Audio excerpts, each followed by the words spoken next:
Eggwanga lirina abapunta 78 bokka abakola omulimu guno mu butongole ng'era basigadde bannakyeyitize omulimu bagukolera wabweru w'amateeka. Okusinziira ku mawulire okuva minisitule ekola ku by'ettaka, bano abakolera ebweru w'amateeka be bavaako enkaayana ezikwata ku by'ettaka mu ggwanga lino.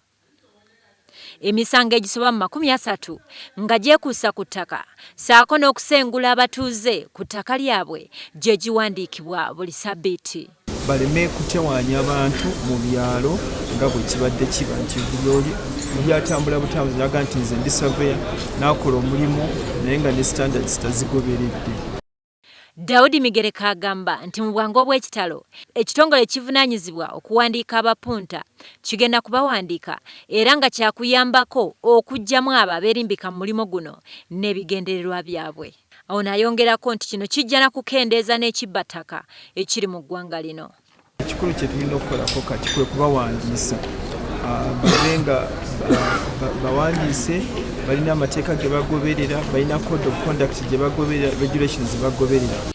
Ebyo ngo bitadde ku bbali, gavumenti erina enkolagana gyeyingiddemu ne kampuni evudde Girimaani eyitibwa Zowu ng'eno yakutandika okugaba satifikeeti eri abo abali ku ttaka ery'olukale. Pulojekiti eno yakuwa emmente ensimbi eziri eyo mu kawumbi kalamba nga yakumala emyaka 2 era nga bakutandika n'ettaka ly'abantu abali mu disitulikiti y'Enoya mu bukiikaddyo bw'eggwanga.